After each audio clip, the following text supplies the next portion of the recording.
Sir এই যে আপনার পার্সেল। পাখিটা দেখতে তো সেই লাগতেছে, এমন পাখি কি আর হাতছাড়া করা যায়? যেমনি হোক এই পাখিকে আজকে ঘরে ঢোকাতেই হবে। কি হলো স্যার, কি ভাবছেন আপনি? এই নেন আপনার পার্সেল নিয়ে আসছি। হ্যাঁ, ভিতরে আসেন, আপনি ভিতরে আসেন। আরে কি ব্যাপার, আপনি আমার ভিতরে নিয়ে আসলেন কেন? সেটা আমি আপনাকে পরে বলতেছি, আপনি আসেন, আমার সাথে আসেন। আরে আরে আসেন। আরে কি ব্যাপার, আপনি কেন আমাকে নিয়ে টানাটানি করছেন? এই, আপনি কথা বলবেন না, আমি যেটা বলি সেটা শোনেন। আপনার গায়ের গেঞ্জিটা খোলেন। এই, আপনি কিন্তু অতিরিক্ত করতেছেন। আমি যেটা বলছি সেটা আপনি শোনেন। আপনার গায়ের গেঞ্জিটা খুলবেন, এর বিনিময়ে আপনাকে আমি 1.5 লক্ষ টাকা দিব আপনাকে।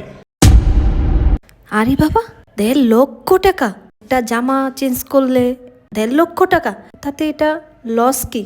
আমি রাজি হয়ে যাই। 1 লক্ষ টাকা দিবেন মানে? কি 1 লক্ষ টাকা আপনার হবে না?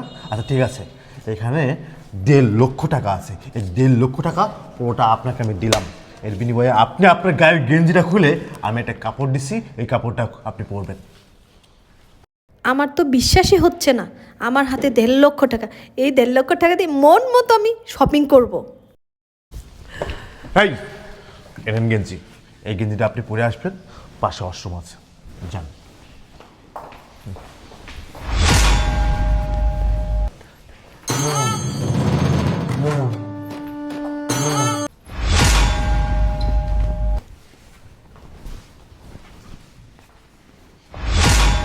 কি ব্যাপার, আপনি আমার দিকে এইভাবে বাজেভাবে কেন তাকিয়ে আছেন?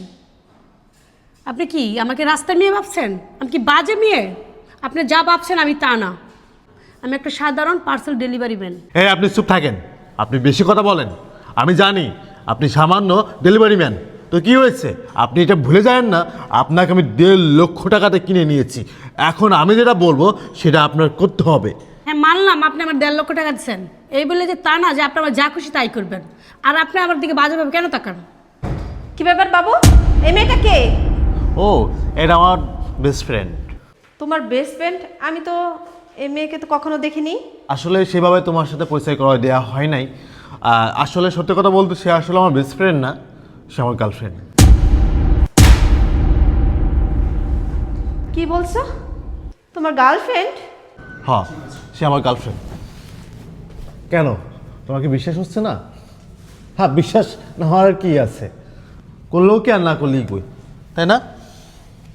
দেখো বাবু, তুমি এটা ভুলে যেও না, তুমি কিন্তু আমার বিয়ে করা স্বামী। আর এটাও ভুলে যেও না, আমি কিন্তু তোমার বিয়ে করা বউ। আর তুমি এটা কি বলতেছো? এটা তোমার গার্লফ্রেন্ড। তুমি আমারই বাসায়, আমারই ড্রয়িং রুমে বসে কথা বলতেছো, তাও সেটা আমাকে দেখতে হবে? আচ্ছা যাই হোক, সমস্যা নেই, তুমি থাকো তোমার মতো, আমি চলে গেলাম। কি ব্যাপার, আপনার ওয়াইফের সামনে আমরা কি বললেন? আমি আপনার গার্লফ্রেন্ড? আমি আমার গার্লফ্রেন্ড কোথা থেকে হইলাম? দেখো, চুপ থাকো তুমি। আমি একটা জিনিস বুঝতেছি না, আপনার মাথায় কি চলতেছে বলেন তো? আরে দেখেন, আপনি রাগ করতেছেন কেন? আসলে আমার জীবনে অনেক বড় একটা হিস্টোরি আছে, এই জন্যই আপনার সাথে আমি এই কাজটা করেছি। হিস্টোরি আছে? হ্যাঁ, কিসের? আমার জীবনে অনেক বড় একটা দুঃখ আছে। আসলে দুঃখটা আপনি শুনতে চান? হ্যাঁ আমি শুনতে চাই, বলেন আপনি। তাহলে শোনেন আপনি। শোনো। হ্যাঁ বলো, কি বলবে? আচ্ছা দাঁড়ান। এই শোনো, হ্যাঁ বলো, কি বলবে? দেখো তোমার সাথে আমি লুকে লুকে প্রেম করতেছি। আমার হাজবেন্ড যদি দেখে ফেলে তাহলে আমার 12টা বাজিয়ে দিবে। যত তাড়াতাড়ি পারো তোমার ফ্যামিলিকে বলে আমাদের বিয়ের ব্যবস্থা করো। হ্যাঁ তুমি কথাটা ঠিক বলেছো, ভুল বলনি, কিন্তু তার জন্য আমার একটা উপযুক্ত সময় দরকার। তো আমি চিন্তা ভাবনা করে দেখলাম আগামী 3 মাসের ভেতরে আমি সব কিছু গুছিয়ে নিতে পারবো, তারপর আমি তোমাকে বিয়ে করব। আর তুমি তো জানোই আমার চাকরিটা নতুন, এই 1-1.5 মাস পর আমার প্রমোশন হয়ে যাবে। তারপর কি ব্যাপার, এটা তো বাবু ভাইয়ের বউ লাগতেছে, তো এটা তো বাবু ভাইয়ের বলতে হয় বিষয়টা। এই বিষয়টা বাবু ভাইয়ের এখনই বলতে হবে। এতদিন তো বিশ্বাস করেন না আমার কথা, এখন একটা ছেলেদের সাথে ভাবি কেমন রেস্টুরেন্টে বসে ঠাট্টা মিশা ইয়া করতেছে।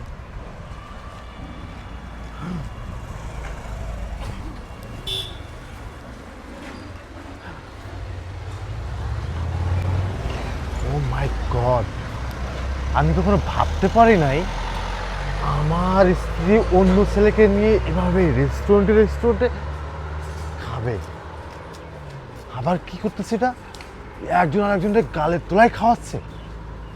ছি ছি, আমি এটা ভাবতে পারি নাই। আমার নিজেকে না, আমার নিজের উপরে রাগ হচ্ছে যে আমার স্ত্রী, যাকে আমি এত বেশি বিশ্বাস করি, আর আজকে সে অন্য ছেলেকে নিয়ে এই রেস্টুরেন্টে খাচ্ছে, তা আবার একজন আর একজনকে গালে তোলায় খাওয়াচ্ছে। তাহলে আপনি শুনছেন তো, তাহলে আপনিই বলেন আমি এই বউ নিয়ে কীভাবে আমি আমার সংসার চালাবো, কীভাবে তাকে নিয়ে আমি আমার লাইফটা কাটাবো। এই জন্য আসলে আমি আমার বউকে উচিত শিক্ষা দেওয়ার জন্য আপনার সাথে আমি এই অভিনয়টা করেছি। আর যে 1.5 লক্ষ টাকা আমি আপনাকে দিয়েছি, এই 1.5 লক্ষ টাকা আপনার জন্যই রেখে দিবেন, কারণ আপনিই তো ছোটোখাটো একটা চাকরি করেন। যাই হোক, এই 1.5 লক্ষ টাকা আমি আমার তরফ থেকে আপনাকে উপহার হিসেবে দিলাম। আসলে কি ভাইয়া, আপনি 1.5 লক্ষ টাকা আমার লাগবে না। আর আপনি কি বললেন যে 1.5 লক্ষ টাকা আমারে আপনি উপহার হিসেবে দিছেন? কেন দিবেন? আমি তো এমন কোনো কাজ করিনি যে আপনি আমার 1.5 লক্ষ টাকা উপহার হিসেবে দিবেন। আসলে কি ভাইয়া, আমি যখন পার্সেলটা নিয়ে আপনাদের বাসায় আসি, তখন কিন্তু আপনি আমার দিকে অনেক বাজেভাবে তাকাইছেন। তাই ওই বিষয়টা আমার কাছে অনেক খারাপ লাগছে। এই জন্য আমি আপনার সাথে অনেক খারাপ ব্যবহার করছি, একটা থাপ্পড়ও দিছি। তার জন্য সরি ভাইয়া, মাফ করে দেন। আপনি আর মাপসে কি করবেন? যাকে ভালোবেসে বিয়ে করলাম, যার সাথে 2টা বছর সংসার করলাম, আমার সে প্রিয় মানুষটাই একবার মাপ চাইল না আমার কাছে। আমার সে ভালোবাসার মানুষটাই একবার তার অপরাধের কথা স্বীকার করলো না। সে যে এত বড় একটা অপরাধ করেছে, সে কখনো তার অপরাধটা স্বীকার করলো না। আর আপনি তো একটা ডেলিভারি ম্যান, আপনি আর আমার কাছে মাপসে কি করবেন? হয়তোবা আপনি একটা চর মেরেছেন আমাকে, আর সে যে আমার হৃদয়ে যে আঘাত করে গেল, সে যে আমার গলায় ছুরি বসাই গেল, তারই তো একবার ক্ষমা সে চাইল না। আসলে সে মানুষটা তো আর আমাকে চায় না, সে মানুষটা চাই রাস্তায় কোনো ছেলেদেরকে, বাইরের কোনো পর পুরুষকে। আসলে আমাদের সমাজে অনেক নারীরা আছে, ঘরের স্বামী থাকার পরেও বাইরের পুরুষদেরকে না ভালো লাগে। ঘরের স্বামী যে তাকে কত বেশি ভালোবাসে, এটা কখনো সে মনেও করে না। দিন শেষে সেই নারীগুলোই চলে যায় রাস্তায় ওই পুরুষদের কাছে। আসলে দুঃখের কথা কি বলবো, ওই মানুষটাকে অনেক ভালোবাসতাম, তাকে ভালোবেসে বিয়ে করেছিলাম। ভাইয়া, তার পাশে আপু কিন্তু আপনার অনেক ভালোবাসে। আপনি দেখছেন, আপনি যে আমরা নিয়ে আসছেন এই যে কথা বলতে, আপু কিন্তু দেখি কিন্তু আপু কিন্তু অনেক কষ্ট পাইছে। সে যদি কষ্টই পেত, সে যদি আমাকে চাইতো, তাহলে সে আমার কাছে এসে অনেক কথাই আমাকে বলতো যে তুমি কিভাবে পারলে, যে আমি তোমার ঘরের বউ থাকার পরও বাইরের থেকে তুমি তোমার গার্লফ্রেন্ডকে কিভাবে আনছো। সেই প্রশ্ন সে আমার কাছে এসে দিতে পারতো, আমাকে বলতে পারতো, কিন্তু সে কখনো এই কথাগুলো বলিটাই। সে পারলে আরও অনেক কথা কিন্তু আমাকে শোনাইতে পারতো, কিন্তু একবারের জন্য সে বলে নাই।